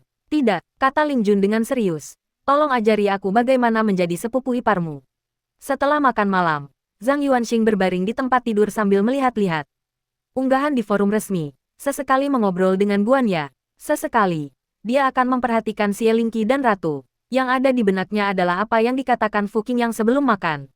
Jika pihak manajemen benar-benar menyesuaikan mode kompetisi, maka itu bukan lagi hanya kontes kekuatan, faktor lingkungan, kepribadian peserta, dan sebagainya juga perlu diperhitungkan. Tujuan selanjutnya jelas, mengumpulkan informasi tentang kepribadian 8 kontestan teratas dan membuat profil logika perilaku mereka. Guan Ya dan ketua skuad adalah pencari bakat. Mintalah bantuan mereka besok untuk menyusun analisis kepribadian dari 8 pemain terbaik. Setelah mengambil keputusan, dia mematikan ponselnya dan meringkuk di bawah selimut ber-AC. Nada dering ponsel yang melengking itu berbunyi. Penelepon itu adalah Fu Qingyang. Halo, Centurion. Zhang Yuanxing menjawab telepon. Kemarilah menemui Fu Jiawan. Tetua anjing ingin bertemu denganmu. Suara Fu Qingyang sedingin embun beku di bulan Desember. Anjing tua ingin bertemu denganku. Tanya Zhang Yuanxing dengan bingung. Ada apa? Mengingat status dan posisinya sebagai sesepuh, dia biasanya tidak akan bertemu dengan orang lain. Lagi pula, jika ada sesuatu yang terjadi, mengapa dia tidak menyebutkan pertandingan arena di siang hari? Aku akan membawamu menemui Raja Langit Mata Iblis. Kata Fu Qingyang. Hah, Mata Iblis ingin bertemu denganku. Dan anjing tetua bahkan setuju. Apakah aku tidak boleh pergi? Zhang Yuanxing terkejut. Dia tidak pernah menyangka bahwa bahkan setelah masalah Mata Iblis selesai, dia masih akan berinteraksi dengannya. Orang gila itu meninggalkan trauma psikologis yang terlalu berat padanya. Jujur saja, Zhang Yuanxing tidak ingin bertemu dengannya lagi. Mengapa kau membawaku menemui Raja Mata Iblis? Kurasa aku tidak memiliki hubungan yang mendalam dengannya. Zhang Yuanxing mengungkapkan keraguannya. Raja Surgawi Mata Iblis datang ke Songhai untuk memburu kepala istana pembunuh. Yang Mulia Surgawi Primordial hanyalah figuran. Si Mata Iblis tidak punya alasan untuk terus-menerus mengejarnya. Fu Qingyang berkata dengan tenang. Tetua anjing menanyakan detail pembantaian keluarga Chu. Mata Iblis mengajukan syarat. Secara khusus meminta untuk bertemu denganmu. Kau bisa tenang soal keselamatannya. Dia ditahan di kebun binatang. Dan semua kemampuannya telah disegel. Tetua anjing juga akan berada di sana untuk mengawasi semuanya. Anda secara khusus meminta untuk bertemu saya. Kebajikan atau kemampuan apa yang saya miliki sehingga mendapatkan penghargaan setinggi itu dari Tuan Mata Iblis? Zhang Yuanxing berpikir sejenak, lalu berkata, jika Anda dapat menjamin keselamatan saya, maka saya boleh pergi menemuinya. Rincian pembantaian keluarga Chu membuatnya penasaran. Wanita malang itu, Nyonya Istana, terobsesi dengan kenangan keluarga Chu yang dibantai kala itu. Meskipun Feng Pi sering menggodanya, sebenarnya dia cukup baik padanya. Dengan kesempatan ini, Zhang Yuanxing merasa dia harus mencobanya. Setelah menutup telepon, Zhang Yuanxing mengenakan topi baseball dan masker lalu diam-diam keluar. 40 menit kemudian, kami tiba di villa di Fujiawan dengan taksi. Sebuah limusin sudah menunggu di pintu masuk kompleks villa tersebut. Pintu mobil terbuka perlahan, dan Zhang Yuanxing dengan cepat mendekat dan naik ke dalam mobil. Fu Qingyang, mengenakan setelan putih dan menata rambutnya dengan gaya kuncir pendek yang modis, duduk tanpa ekspresi di kursi berlengan kulit. Centurion, Zhang Yuanxing menyambut mereka dan mengamati interior kereta yang mewah itu. Fu Qingyang memiliki banyak mobil, tetapi ini adalah salah satu dari sedikit mobil yang harganya ia ketahui. Harga akhirnya berkisar antara 7 hingga 9 juta. Mobil ini dilengkapi dengan kulkas terintegrasi, kursi yang luas dan nyaman, meja kecil di antara dua kursi dengan alat pemotong cerutu, pemantik api, gelas anggur, dan barang-barang lainnya, selimut lembut di bawah kaki, tirai di jendela, dan tempat tidur yang lembut dan nyaman saat sandaran kursi diturunkan. Tuan muda tampan dari keluarga kaya, sambil memainkan cerutu berujung bulat dan berekor pipi di tangannya, berkata, ayo pergi. Mobil mewah ini menyala dan berakselerasi dengan mulus. Begitu mulusnya sehingga membuat Anda sangat menyadari perbedaan antara mobil mewah dan mobil ekonomis. Fu Qingyang mengambil alat pemotong cerutu berlubang di atas meja kecil, memotong ujung bundarnya, dan menyerahkannya, mau satu. Zhang Yuanxing melambaikan tangannya. Saya tidak merokok. Dan saya juga tidak merokok cerutu. Dia tidak membenci merokok, tetapi merasa bahwa di usianya sekarang, paling-paling dia hanya bisa memaksakan diri untuk menulis puisi guna mengungkapkan kesedihannya. Dan ini bukan saatnya baginya untuk merokok demi meredakan depresinya. Satu-satunya saat saya merokok adalah ketika saya keluar dari rumah kepala keamanan yang namanya sudah saya lupakan, bersama dengan Koube Yue. Fu Qingyang mencibir, jika kau tidak bisa merokok cerutu, bagaimana mungkin kau menjadi menantuku, sepupu iparku? Saat itu, Zhang Yuanxing tidak tahu ekspresi apa yang harus digunakan untuk menghadapi seringai Fu Qingyang, jadi dia hanya tetap tanpa ekspresi. Fu Qingyang, dengan cerutu di mulutnya, menatapnya tanpa ekspresi. Zhang Yuanxing langsung mengerti dan segera mengambil korek api obor di atas meja kecil untuk menyalakan rokok bos besarnya. Fu Qingyang mengeluarkan cerutunya, memperhatikan anak buah kepercayaannya menyalakannya untuknya, dan perlahan berkata, Guan Ya sudah punya tunangan. Zhang Yuanxing, yang sedang menyalakan cerutu dengan kepala tertunduk, merasakan hawa dingin di hatinya. Dia menyerahkan cerutu itu, yang ujungnya telah memerah. Fu Qingyang mengambilnya, menghembuskan asap putih tebal sambil berkata, di ranah spiritual, generasi muda dengan status tinggi dan penampilan menarik biasanya harus menerima pengaturan keluarga, atau di masa lalu, perjodohan. Hanya sedikit individu berbakat yang dapat membuat keputusan sendiri. Awalnya Guan Ya memiliki kesempatan seperti itu, tetapi dia melepaskannya. Sebagai gantinya, dia harus menerima pengaturan keluarga. Ibunya, yang merupakan bibi saya, mencarikan tunangan untuknya. Zhang Yuanxing berpikir sejenak dan dengan ragu bertanya, apakah pihak lain juga berasal dari keluarga alam roh? Keluarga dalam aliansi 5 elemen, atau mungkin keluarga musisi atau cendekiawan? Fu Qingyang menggelengkan kepalanya, itu adalah keluarga spiritual dari luar negeri. Keluarga itu memiliki banyak pengaruh di organisasi penghukum surgawi. Zhang Yuanxing kemudian teringat bahwa keluarga Fu adalah perusahaan multinasional dengan industri yang luas baik di dalam maupun luar negeri, dan bahwa Fu Qingyang dan Guan Ya telah menghabiskan separuh masa kecil dan remaja mereka di luar negeri. Guan Ya berdarah campuran, salah satu anggota generasi orang tuanya pasti orang asing, karena sepupunya, Fu Qingyang, tidak memiliki gen berdarah campuran, sehingga garis keturunan kakeknya murni. Para penghukum, tanya Zhang Yuanxing, sambil berencana untuk menyelidiki organisasi itu nanti. Bagaimana sikap Guan Ya sendiri? Fu Qingyang meliriknya, tentu saja dia menolak. Jika dia puas dengan pernikahan ini, apakah dia masih akan menggoda kamu? Zhang Yuanxing merasa sedikit malu setelah diperlakukan seperti itu oleh sepupunya. Jadi, agak sulit bagimu untuk menjadi sepupu iparku, kata Fu Qingyang dengan tenang. Zhang Yuanxing berpura-pura mati dan tidak menanggapi. Ia berpikir dalam hati, sikap macam apa ini? Apakah dia memperingatkanku agar tidak macam-macam dengan sepupunya? Atau apakah dia memberiku petunjuk untuk bekerja lebih keras? Atau mungkin dia sendiri sedang bimbang? Tanpa disadari banyak orang, mobil-mobil mewah mulai meninggalkan kota, kepadatan gedung-gedung tinggi menurun tajam, dan jumlah pabrik secara bertahap meningkat. Di Songhai, baik pusat kota maupun pinggiran kota sama-sama padat penduduk. Perbedaannya adalah pusat kota memiliki banyak kawasan pusat bisnis CBD, sedangkan pinggiran kota dipenuhi pabrik. Setelah berkendara selama setengah jam lagi, bahkan pabrik-pabrik pun semakin sedikit, jalan layang dan area yang belum dikembangkan menggantikan bangunan tempat tinggal dan pabrik. Akhirnya, mobil mewah itu berhenti di depan sebuah kebun binatang. Kebun binatang ini memiliki gerbang listrik kuno, dan loket tiket di pintu masuk utama tampak kumuh. Sebuah batu besar bertuliskan, kebun binatang, di atasnya, cat merahnya mengelupas. Keduanya keluar dari mobil, Fu Qingyang berdiri di gerbang, memandang kebun binatang yang gelap dan sunyi, lalu berkata, sebelum masuk, ada beberapa peraturan yang perlu Anda perhatikan. Pertama, jangan mengucapkan kata hewan.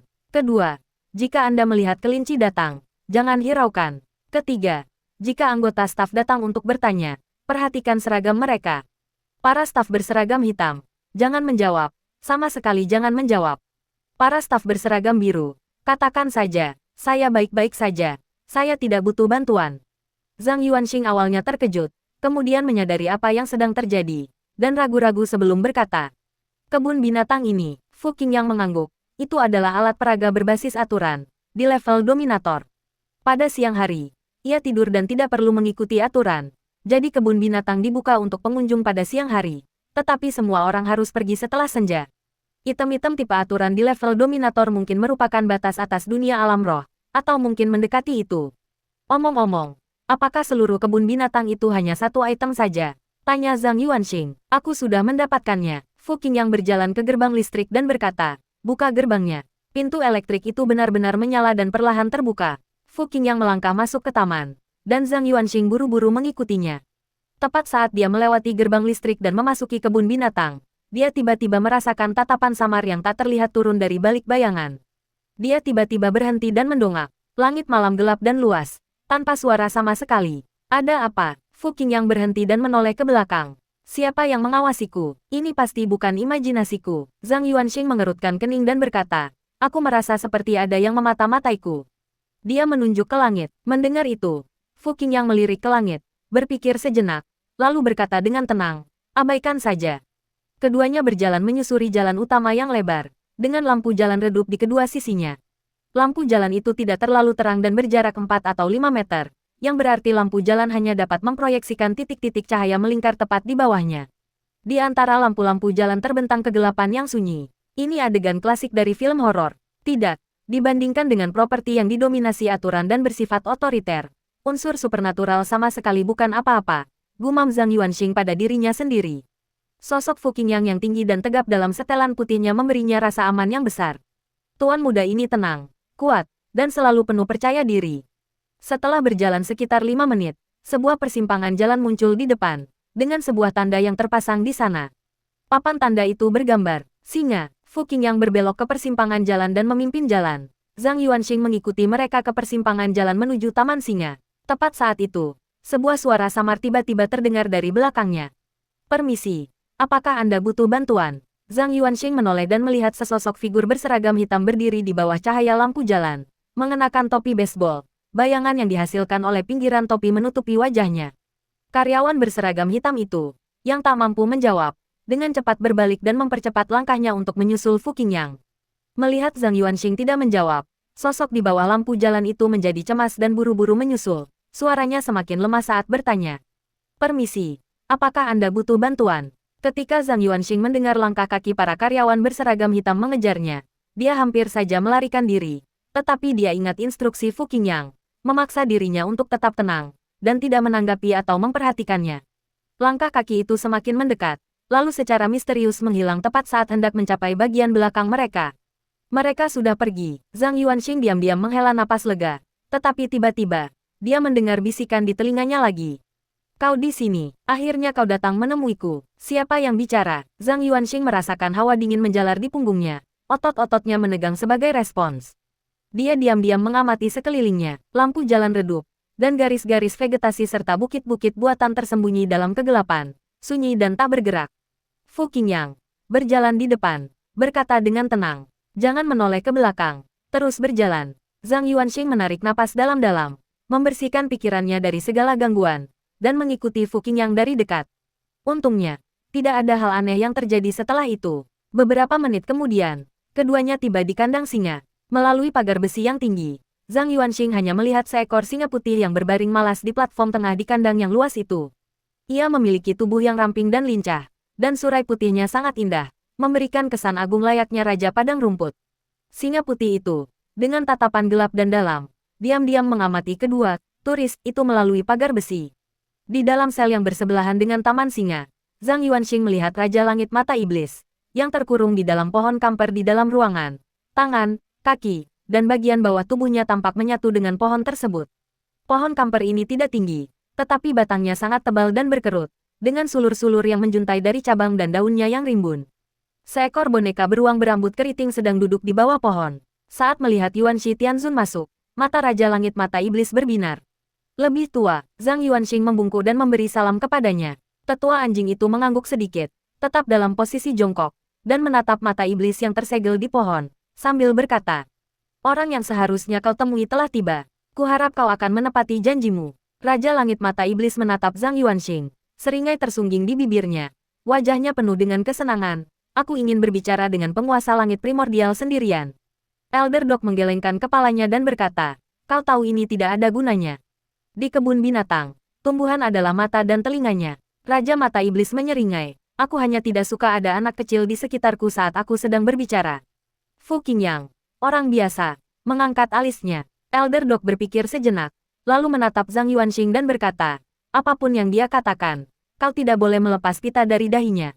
Zhang Yuanxing bertanya dengan sedikit gelisah, mata iblis. Mempesona juga bisa mengeluarkan kemampuan. Jangan khawatir, kemampuannya telah disegel, dan dia tidak berbeda dengan orang biasa. Setelah mengatakan ini, tetua anjing membawa Fu Qingyang pergi. Sel itu kini kosong kecuali Zhang Yuanxing dan mata iblis. Raja Langit Mata Iblis, yang hanya bagian atas tubuh dan kepalanya yang terlihat, tersenyum dan berkata, "Kita bertemu lagi, Yang Mulia Surgawi Primordial. Sebenarnya, aku tidak ingin bertemu denganmu lagi." Zhang Yuanxing berkata tanpa ekspresi dengan suara rendah, "Ungkapkan isi hatimu, Raja Mata Iblis, meskipun kurasa kita tidak punya apa-apa untuk dibicarakan." Raja Mata Iblis tetap mempertahankan senyumnya yang cerah dan berseri-seri. "Awalnya, aku hanya ingin menghabisimu, kau semut, dan membalaskan dendam Li Xianzong. Meskipun Li Xianzong kejam, suka bertengkar, dan haus darah, dia memiliki satu kelebihan yang kukagumi. Dibandingkan dengan kebanyakan iblis yang mempesona, batas moralnya sedikit lebih tinggi. Jadi aku berencana melatihnya menjadi asisten yang cakap untuk membantuku membersihkan dunia, tetapi sayangnya kau membunuhnya. Tentu saja, kau bertindak atas nama surga. Aku tidak menyangkal itu. Bisakah kita lewati basa-basi dan langsung ke intinya?" pikir Zhang Yuanxing dalam hati. Raja Mata Iblis melanjutkan, "Kau tahu aku selalu mengikuti aturan saat membunuh orang, dan aku tidak pernah membunuh orang yang tidak bersalah. Jadi setelah aku datang ke Songhai, aku memerintahkan seseorang untuk menyelidiki catatan kriminalmu. Sayangnya, kau tidak pernah melakukan sesuatu yang melanggar hukum. Kau tidak pernah menggelapkan uang, menyalahgunakan kekuasaan, memperkosa wanita, atau membunuh orang yang tidak bersalah. Aku benar-benar tidak menemukan alasan untuk membunuhmu." Zhang Yuanxing tak tahan lagi dan mengingatkannya. "Raja Surgawi, apakah menurutmu mungkin aku hanya tidak punya waktu untuk melakukan hal-hal ini?"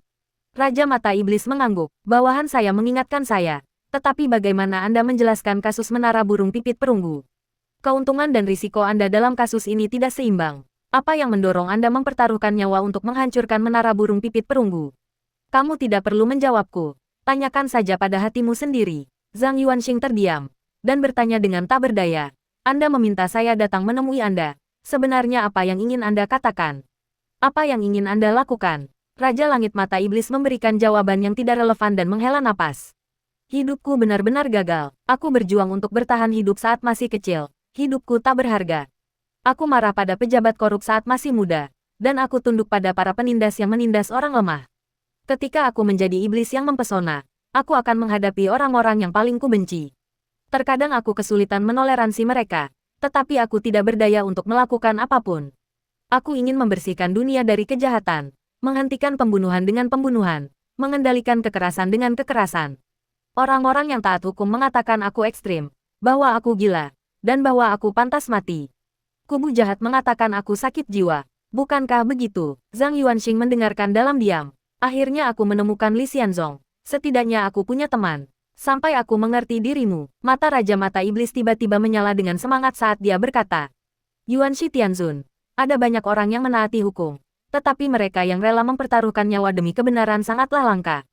Dan Anda adalah satu-satunya yang pernah saya lihat yang rela mempertaruhkan nyawa demi kebenaran, memiliki kemampuan untuk melakukannya, dan memiliki potensi yang besar. Yuanxi Tianzun, ikuti aku dan bersihkan dunia bersamaku. Dunia ini sakit dan membutuhkan penyembuhan. Mereka mencariku di tengah malam hanya untuk memprovokasiku agar melawan mereka." Mendengar ini, Zhang Yuanxing merasa heran sekaligus yakin bahwa inilah yang akan dilakukan oleh perkumpulan mata iblis.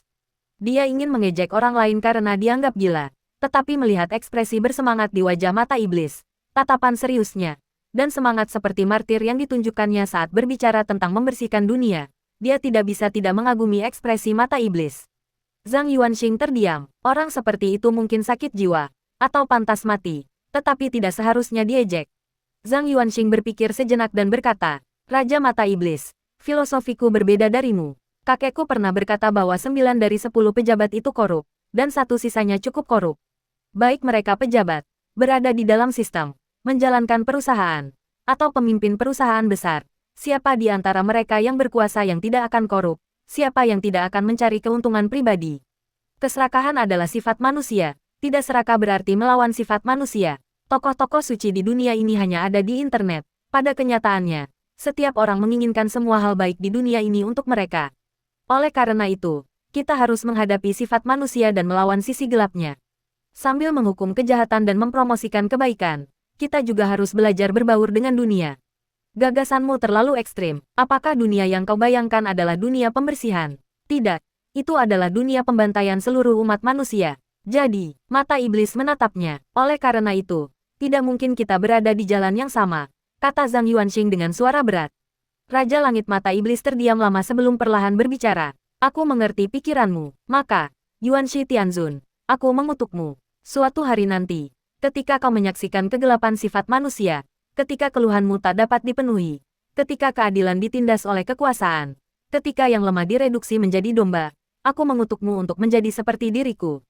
Dalam suara berat itu, Zhang Yuanxing merasakan sakit yang tiba-tiba di dadanya, seolah-olah sebuah tangan tak terlihat mencengkeram jantungnya dengan erat.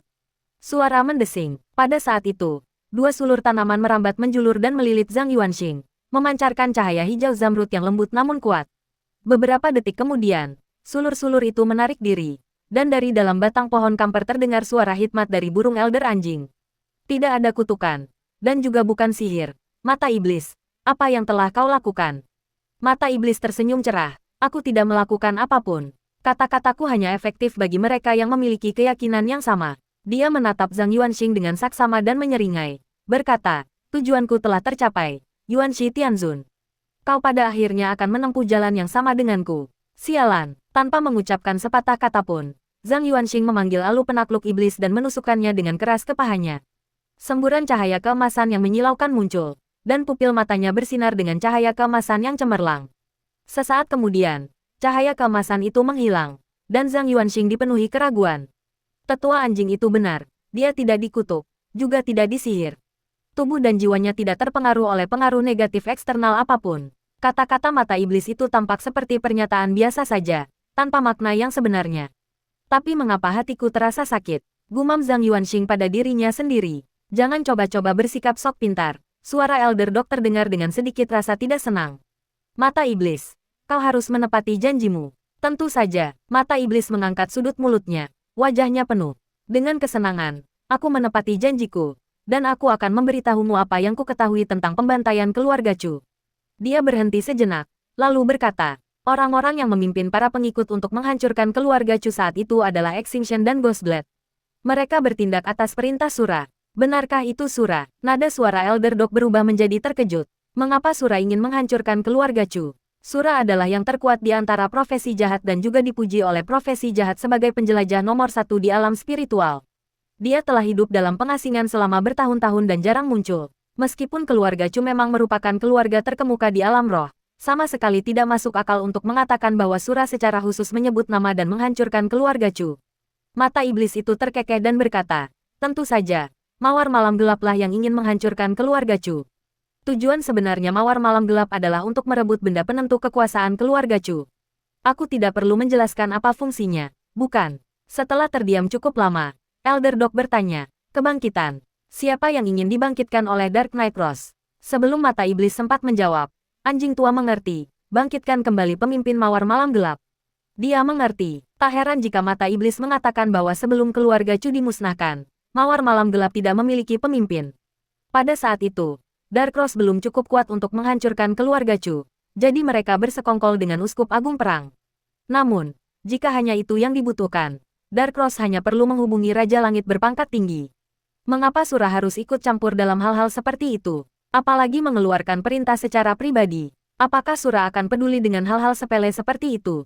Tanya Elder Dog dengan bingung. Raja Mata Iblis berkata, ini bukan masalah sepele. Kau seharusnya tahu bahwa pemimpin Dark Knight Rose adalah Night Wanderer, dasar bajingan. Dengan status dan wewenangmu, kau seharusnya tahu tentang ramalan kompas cahaya, atau setidaknya pernah mendengarnya. Aku tidak tahu tentang ramalan kompas cahaya, tetapi aku dapat memberitahumu bahwa pelindung agung Dark Knight Rose telah mencapai semacam kesepakatan dengan Sura. Sura memasang taruhannya pada pemimpin Dark Knight Rose. Ramalan kompas cahaya, Zhang Yuanxing tampak tenang dan tidak menyadari apapun, tetapi hatinya bergejolak. Terakhir kali aku mendengar ramalan kompas cahaya adalah dalam rekaman audio Raja Iblis, yang diucapkan oleh profesional Void yang misterius itu. Ramalan kompas cahaya melibatkan Dark Knight Rose dan Sura. Bahkan Sura, yang dipuji sebagai anggota terkuat dari organisasi jahat, sangat khawatir. Sura menghancurkan keluarga Chu untuk membantu Dark Knight Rose membangkitkan kembali pemimpin mereka, yang sama artinya dengan berinvestasi pada Dark Knight Rose. Dan ahli alam void misterius dari Asosiasi Dewi Kecantikan juga telah berinvestasi pada Raja Iblis. Zhang Yuanxing bertanya-tanya rahasia apa yang terkandung dalam profesi pengembara malam. Pikirannya dipenuhi dengan berbagai macam pikiran. Keheningan panjang menyelimuti sel itu. Begitu lama hingga Zhang Yuanxing mengira tetua anjing itu sedang tertidur. Ketika suara tetua anjing itu terdengar dari dalam batang pohon. Aku mengerti. Yuanxi, kau harus pergi sekarang. Fiu, Zhang Yuanxing menghela napas lega. Dia tidak langsung pergi. Tetapi malah berkata, "Tetua, saya merasa ada sesuatu yang aneh dengan apa yang dikatakan mata iblis. Perjalanan ini sia-sia, saya meminta ganti rugi, tapi kau tidak dikutuk atau disihir. Jadi apa yang kau inginkan?" Tetua anjing itu sedang tidak ingin berdebat saat ini. Aku ingin menyampaikan informasi ini kepada kepala istana pembunuhan. Bisa, Zhang Yuanxing dengan gembira berbalik dan pergi. Setelah membuka pintu sel, Fu Qingyang berdiri di bawah lampu jalan di pinggir jalan. Posturnya tegak dan tanpa ekspresi, benar-benar mewujudkan semangat pohon pinus. Setelah melihatnya keluar, Fu Qingyang mengangguk sedikit dan berbalik untuk pergi. Zhang Yuanxing menindaklanjuti dan menyampaikan kepada Fu Qingyang persis apa yang dikatakan oleh mata iblis. Fu Qingyang memperlambat langkahnya, mendengarkan dengan sangat saksama. Setelah selesai berbicara, dia berkata dengan suara berat, "Kau memberitahuku informasi penting seperti itu dengan begitu mudah tanpa izin Elder Dog." Zhang Yuanxing berkata dengan sungguh-sungguh. Sekali menjadi anggota Garda Harimau Putih, selamanya akan menjadi anggota Garda Harimau Putih. Aku akan hidup sebagai prajurit seorang perwira dan mati sebagai arwah seorang perwira. Fu Qingyang meliriknya dari samping. Tidak seburuk itu. Lalu dia menambahkan, tapi saya sangat puas dengan kesadaran ini. Nah, rumah yang dialokasikan untuk Anda akan ditingkatkan dengan nilai 5 juta. Wow, itu luar biasa. Sekarang aku punya rumah seharga 25 juta. Suasana hati Zhang Yuanxing langsung cerah. Fu Qingyang bergumam pada dirinya sendiri. Ramalan kompas cahaya. Zhang Yuanxing, dengan telinganya yang tajam, bertanya, apakah perwira itu tahu? Fu Qingyang mengumpulkan keberaniannya dan berpikir sejenak. Entahlah, tapi apa yang kau katakan hari ini mengingatkanku pada sebuah cerita lama dari masa kecilku. Sekitar 20 tahun yang lalu, Panglima Tentara Harimau Putih meninggal dalam sebuah kecelakaan. Pada waktu itu, para tetua keluarga Fu sangat khawatir. Takut pengaruh tentara Harimau Putih akan menurun dan menjadi kekuatan kelas 2.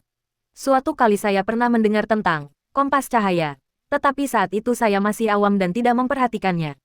Oh, aku tahu tentang itu. Panglima pasukan Harimau Putih tewas dalam kekacauan itu, dan aliansi 5 elemen didirikan sebagai akibatnya. Zhang Yuanxing cukup kecewa karena dia tidak bisa mendapatkan isi ramalan itu dari Fu Qingyang. 12 menit kemudian, keduanya meninggalkan jalan samping dan kembali ke jalan utama, menuju ke pintu masuk kebun binatang. Tepat ketika keduanya hendak keluar dari gerbang kebun binatang, Zhang Yuanxing merasakan hawa dingin menjalar di punggungnya saat tatapan tak terlihat itu kembali tertuju padanya. Perasaan itu muncul lagi. Siapa yang memata-matai saya? Zhang Yuanxing tanpa sadar mempercepat langkahnya. Akhirnya kau datang menemuiku. Bisikan samar itu kembali bergema di telingaku. Suara itu lagi. Zhang Yuanxing mempercepat langkahnya dan berbisik. Centurion, apa kau mendengar sesuatu? Tidak. Fu Qingyang menatap lurus ke depan dengan ekspresi dingin. Ingat apa yang kukatakan, dan abaikan saja. Sembari berbicara, Fu Qingyang yang selalu percaya diri mempercepat langkahnya, seolah ingin segera pergi. Bisikan-bisikan itu terus berlanjut. Akhirnya kau datang menemuiku. Zhang Zizen. Zhang Yuanxing membeku dan tiba-tiba berhenti. Zhang Zizen adalah nama ayahnya. Apakah aku sedang berhalusinasi? Zhang Yuanxing berdiri terpaku di tempatnya.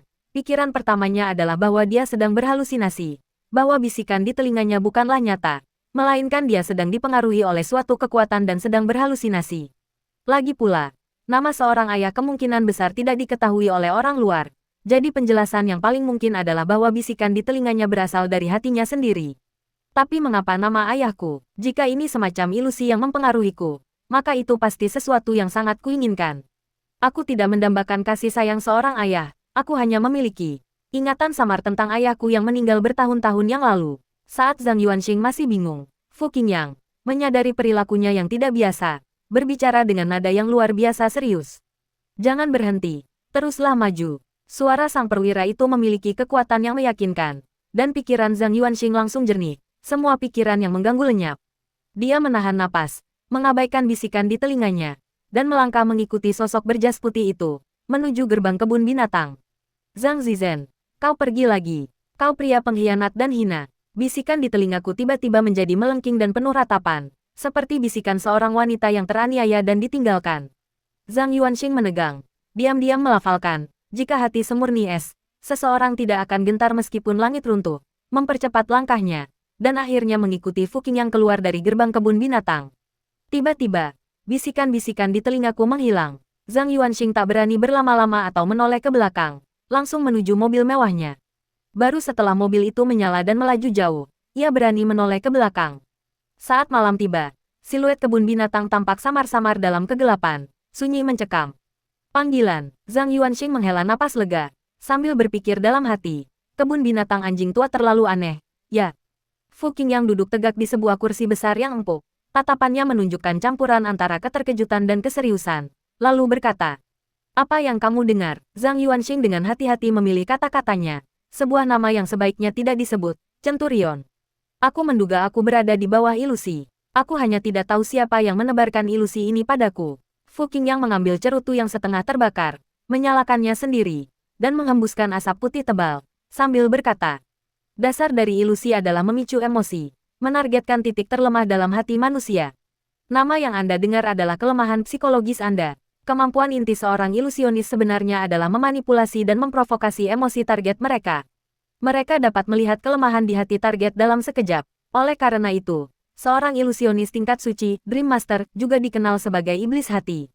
Ekspresi Zhang Yuanxing membeku sesaat, lalu perlahan ia menggelengkan kepalanya. Fu Qingyang menghembuskan asap putih. "Kalau begitu, itu bukan ilusi. Itu bukanlah ilusi." Keraguan Zhang Yuanxing terbukti benar, tetapi dia sama sekali tidak merasa gembira. Suaranya rendah saat dia berkata, "Jika suara yang kudengar bukanlah ilusi, lalu siapa yang berbicara kepadaku? Mungkinkah itu seorang penjaga kebun binatang atau seekor binatang yang bersembunyi di sekitar kita?" Fu Qingyang kembali membantah, tidak ada apapun di sekitar sini barusan. Ini adalah penilaian seorang pengintai." Zhang Yuanxing terdiam. Fu Qingyang menghisap cerutunya dalam-dalam, menghirup asapnya dengan kuat, dan menghembuskan kepulan asap putih tebal, sambil berkata, "Setelah mengesampingkan staf dan hewan, dan kemudian tetua anjing, cukup jelas siapa yang berbicara." Dia menatap Zhang Yuanxing. Nadanya luar biasa rendah. Kebun binatang adalah seperangkat aturan yang memiliki kesadaran sendiri. Setelah mengatakan semua itu, Zhang Yuanxing tidak mungkin salah paham. Apakah kebun binatang itu sendiri yang berbisik di telingaku? Apakah ia mengenal ayahku? Ayahku adalah seorang penjelajah roh. Zhang Yuanxing menundukkan kepalanya, berusaha menyembunyikan ekspresinya yang sedikit berubah. Kesimpulan ini sangat mengejutkannya, dan untuk beberapa waktu ia kesulitan menerimanya. Jika ayahku adalah seorang pengembara roh, maka dia tidak akan meninggal dalam kecelakaan mobil saat itu. Bagaimana mungkin seorang pengembara roh meninggal dengan begitu menyedihkan? Pihak kebun binatang mengenalnya. Dia memiliki hubungan dengan kebun binatang sebelum meninggal. Mungkin dia adalah pemilik sebelumnya dari properti berbasis aturan ini. Kalau begitu, levelnya pasti sangat tinggi. Bisikan di telingaku dari kebun binatang jelas berarti ia salah mengira aku sebagai ayahku. Apakah ia salah mengira aku sebagai orang lain? Bagaimana ia bisa tahu bahwa aku adalah Zhang Zizhen? Penampilan, aura, garis keturunan, kartu karakter, penampilan fisik dikesampingkan terlebih dahulu. Ayahku dan aku tidak mungkin terlihat persis sama.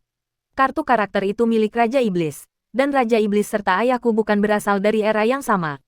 Apakah ini garis keturunan? Kebun binatang adalah alat bagi kelas perihutan. Perihutan memiliki kemampuan reproduksi dan kemampuan yang berkaitan dengan kehidupan. Jadi menilai orang berdasarkan garis keturunan mereka masuk akal. Pikiran Zhang Yuanxing menjadi semakin jernih. Pada saat yang sama, ia memikirkan sakit kepala yang penyebabnya tidak dapat ia temukan.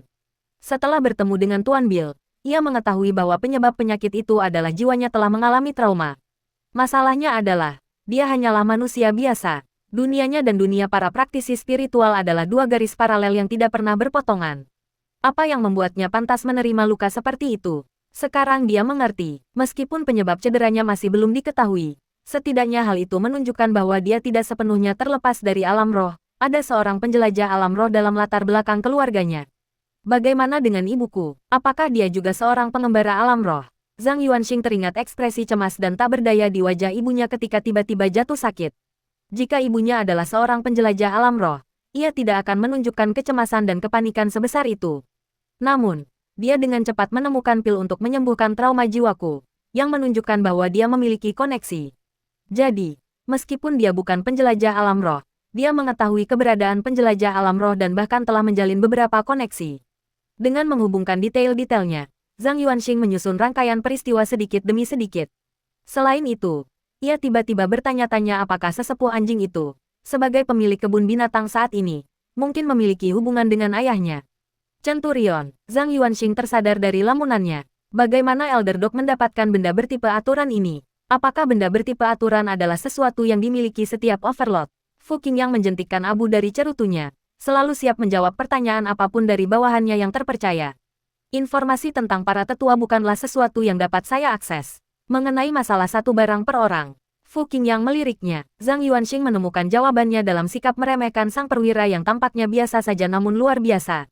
Mobil mewah itu melanjutkan perjalanannya. Di tengah jalan, Zhang Yuanxing mengirim pesan kepada Little Green Tea, mengatur pertemuan dengan kepala istana pembunuh di tempat biasa mereka. Lalu dia meminta cerutu kepada Fu Qingyang, tetapi tidak menghisapnya. Dia hanya memegangnya di tangan, tenggelam dalam pikirannya, dan hanya menghisapnya ketika cerutu hampir padam. Pada pukul 4 pagi, Zhang Yuanxing, mengenakan masker dan topi baseball, berjalan di jalanan. Langkah kakinya bergema dalam kesunyian yang sunyi. Di seberang jalan dari Biro Keamanan Publik, pintu kedai kopi terbuka lebar, dan lampu-lampu terang menyinari jalan melalui jendela-jendela besar dari lantai hingga langit-langit, menjadikannya satu-satunya toko yang buka di jalan ini. Zhang Yuanxing dengan mudah dan terampil mendorong pintu kedai kopi dan melihat sosok cantik bergaun merah berdiri di meja resepsionis. Dia fokus menyeduh kopi, dan berkata pelan, "Silakan duduk di sana dan tunggu aku beberapa menit." Kata-kata itu terdengar begitu familiar sehingga Zhang Yuanxing bergumam sendiri dan dengan santai memilih meja untuk duduk. Tak lama kemudian, Nyonya Istana Zixia datang membawa 2 cangkir kopi. Ia meletakkan kopi di atas meja, menopang dagunya di tangan, menatap mereka, dan berkata sambil tersenyum. "Kamu semakin sering menghubungiku. Apakah kamu merindukanku? Mengapa dia selalu suka menggoda saya?" Zhang Yuanxing mengambil cangkirnya, menyesap kopi, dan langsung mengerutkan kening. Kopi murni, dia paling benci kopi murni. Rasanya pahit dan asam. Kepala istana pembunuhan memperlihatkan senyum licik. Zhang Yuanxing menghela napas dan berkata, "Tuan istana, Anda seperti secangkir kopi yang sedang saya minum ini. Apa maksudmu?" Mata kepala istana pembunuh melirik ke sekeliling, dan dia berkata sambil tersenyum. Meskipun pahit, tapi penuh daya tarik. Tidak, rasanya tidak manis dan tidak seperti susu. Setelah meletakkan dasar, Zhang Yuanxing mengucapkan kata-kata yang menyakitkan, memanfaatkan kesempatan untuk membalas. Bibir sang kepala istana penghenti pembunuhan langsung membeku. Matanya di balik topeng menatap tajam ke arahnya. Zhang Yuanxing tiba-tiba mengganti topik pembicaraan dan berkata dengan suara berat. "Aku pergi menemui Demon Eye malam ini." Elder Dog menginterogasinya tentang kisah di balik pembantaian keluarga Chu, dan dia secara khusus meminta untuk bertemu denganku. Dia berani bertindak gegabah dan mengejek orang gila karena dia memiliki kepercayaan diri untuk melakukannya. Benar saja, ketua istana pembunuhan itu langsung melupakan kopinya. Napasnya tiba-tiba menjadi cepat, dan dia mencondongkan tubuh ke depan dengan tiba-tiba. Matanya yang cerah tertuju pada Zhang Yuanxing. Dia berkata, "Apa yang kamu pelajari?" Zhang Yuanxing jarang melihatnya begitu kebingungan, dan berkata dengan serius. Mereka yang memimpin pemusnahan keluarga Chu adalah Raja Surgawi Pedang Hantu dan Raja Surgawi Kepunahan, dan Sura sendiri yang memberi perintah. Sura, kepala istana pembunuhan berpikir sejenak dan perlahan menggelengkan kepalanya. Keluarga Chu dan Arhon militer masing-masing berada di selatan dan utara. Mereka tidak memiliki dendam satu sama lain. Jika mereka hanya kubu yang berlawanan, tidak cukup bagi Sura untuk secara pribadi mengeluarkan perintah untuk membantai keluarga Chu. Zhang Yuanxing segera menyampaikan pesan dari Raja Langit Mata Iblis. Sang kepala istana pemusnahan tetap tak bergerak untuk waktu yang lama, seperti patung, sebelum akhirnya berbicara dengan suara rendah. "Jadi begitu," dia mendongak menatap Zhang Yuanxing. Emosi aneh terlintas di matanya, dan berkata pelan. "Terima kasih, Anda telah membantu saya menyelesaikan masalah yang sudah lama tertunda." Alasan pembantaian keluarga Chu selalu menjadi beban di hatinya yang tak bisa ia lepaskan. Lebih dari 20 tahun kemudian, ia akhirnya memahami sebab dan akibatnya. Zhang Yuanxing berkata, "Jika Master Istana ingin membalas dendam pada Dark Cross, dia perlu tahu siapa musuhnya. Apakah kau memahami atribut dari item berbasis aturan itu?" Nyonya Istana dari Istana Gencatan Senjata mengambil cangkir tehnya. Bibir merahnya menempel di tepi cangkir putih, dan menyesap sedikit. Dia meletakkan cangkir itu dan teringat, "Saya belum memeriksa sendiri khasiat benda itu, tetapi orang-orang yang membawa saya ke Songhai mengatakan bahwa benda itu dapat menghidupkan kembali orang mati. Baik jiwanya telah musnah atau tubuhnya hancur, benda itu dapat menghidupkan kembali orang mati. Namanya, Rahim Dewi Ibu, dan ini adalah salah satu alat peraga berbasis aturan terpenting untuk profesi musisi." Untuk menggunakannya, dua syarat harus dipenuhi. Pertama, darah orang yang dibangkitkan harus disiapkan terlebih dahulu. Darah itu harus penuh vitalitas, dan jumlahnya juga harus sesuai. Bukan hanya setetes darah biasa, tapi aku tidak tahu persis berapa banyak yang dibutuhkan. Kedua, hal itu mengharuskan salah satu keturunan orang yang dibangkitkan atau orang yang dicintai untuk dikorbankan sebagai imbalan atas harga yang setara. Selama kedua kondisi ini terpenuhi dan aturan item diaktifkan, mereka yang dibangkitkan dapat terlahir kembali dari rahim Dewi Ibu, dan tidak ada yang dapat menghentikannya, termasuk alam roh. Namun, ada juga keterbatasannya. Setelah dibangkitkan dari rahim Dewi Ibu, ia tidak dapat digunakan lagi. Seseorang hanya memiliki satu kesempatan, sama seperti tidak ada yang bisa kembali ke rahim ibunya untuk melakukannya lagi. Zhang Yuanxing mendengarkan dengan tenang lalu berkata, apa arti penuh dengan darah aktif? Sang kepala istana pembunuhan menjelaskan, setelah seorang pengembara alam roh meninggal, mereka kembali ke alam roh, yang berarti semua kemampuan mereka diambil kembali oleh alam roh. Oleh karena itu, darah mereka sebelum dan sesudah kematian berbeda. Darah setelah kematian tidak dapat menghidupkan kembali tubuh fisik seorang pengembara alam roh. Darah yang penuh vitalitas, dapat Anda pahami sebagai darah yang berasal dari sebelum orang tersebut lahir. Zhang Yuanxing mengangguk. Berdasarkan aturan penggunaan properti, dapatkah kita menyimpulkan bahwa pemimpin Dark Knight Rose telah meramalkan kematiannya sendiri dan karena itu telah melakukan persiapan sebelumnya? Itu tak terhindarkan. Kepala istana pembunuh mengerutkan kening dan bertanya, apa yang ingin kau katakan? Zhang Yuanxing berbicara dengan fasih. Dari ramalan kompas cahaya, kita dapat dengan mudah mengetahui bahwa Sura memilih untuk berinvestasi pada pemimpin Dark Rose, dan itu terjadi 21 tahun yang lalu. Pemimpin Dark Rose pada saat itu pasti memiliki pangkat dan status tertentu di dunia bawah. Sura tidak akan berinvestasi pada individu rendahan seperti itu. Jadi, jika kita menyelidiki Night Wanderer berpangkat tinggi mana yang mencapai ketenaran 20 atau bahkan 30 tahun yang lalu, dapatkah kita menggunakan proses eliminasi untuk menentukan identitas pemimpin Dark Rose? Mata kepala istana pembunuh tiba-tiba berbinar, dan dia menambahkan dengan penuh semangat. Sebagai organisasi dewa pengembara malam terbesar di dunia, Sekte Tai pasti akan memperhatikan dan mendaftarkan setiap dewa pengembara malam dengan bakat luar biasa, baik dari kalangan rakyat biasa maupun pemerintah. Melalui petunjuk ini, kita dapat lebih memperjelas identitas pemimpin Dark Rose. Dia tiba-tiba mengerutkan kening. Meskipun Sekte Tai dan Aliansi Lima Elemen sama-sama organisasi resmi, mereka tidak sependapat. Jika Anda menyelidiki masalah ini melalui Aliansi Lima Elemen, mereka akan menyadarinya. Pada saat itu, Sekte Tai mungkin hanya akan memberi mereka beberapa informasi yang tidak berharga untuk sekadar bertahan hidup, lalu diam-diam melakukan penyelidikan sendiri. Ini seperti membuat gaun pengantin untuk orang lain. Tentu saja, tidak masalah jika Sekte Tai melakukan penyelidikan. Tetapi kemungkinan besar mereka tidak akan mengungkapkan informasi tersebut kepada mereka. Kecuali jika dia bisa mengembangkan seorang bawahan di dalam Sekte Tai. Zhang Yuanxing tidak memiliki ide yang lebih baik saat itu, dan berkata, masalah ini harus dipertimbangkan dengan cermat. Master Istana Pembunuhan mengangguk sedikit, tugas terpentingmu saat ini adalah kompetisi arena. Kau tidak perlu memfokuskan energimu pada hal-hal ini. Setelah terdiam sejenak, dia tiba-tiba bertanya, Raja Mata Iblis pasti memiliki tujuan menemuimu yang tidak kau sebutkan sebelumnya. Zhang Yuanxing menghindari kontak mata dengannya. Kepala istana gencatan senjata merasakan hawa dingin di hatinya dan mengerutkan kening. Lalu berkata, bicaralah. Zhang Yuanxing berkata dengan ekspresi tak berdaya. Melihat bahwa aku memang memiliki motif tersembunyi. Dia mengutukku. Kutukan yang akan mengubahku menjadi seseorang seperti dirinya. Tetua anjing memeriksa tubuhku setelah itu. Tetapi tidak dapat menemukan di mana kutukan itu disembunyikan. Begitu dia selesai berbicara, kepala istana pembunuhan menekan bahunya. Seketika, dia merasakan sakit yang tajam di kulitnya. Melihat ke samping, dia melihat garis-garis merah yang tak terhitung jumlahnya menggeliat keluar dari sela-sela tangan kepala istana yang halus, menembus tubuhnya seperti parasit. Sesaat kemudian, benang merah itu menarik diri kembali ke dalam tubuh istana. Dia melepaskan cengkeramannya dan menggertakkan giginya, berkata, seperti yang diduga, mata iblis tidak menemukan sesuatu yang aneh. Dia pantas mati. Seharusnya kau tidak bertemu dengannya. Zhang Yuanxing berkata dengan sungguh-sungguh. Ini menyangkut konflik batin kepala istana. Jadi saya percaya risikonya sepadan. Kepala istana pembunuhan itu terdiam sejenak. Melihatnya menatap kosong. Zhang Yuanxing menghentikannya pada saat yang tepat dan berdiri. Lalu berkata, jangan khawatir soal kutukan itu. Kita akan menghadapinya selangkah demi selangkah.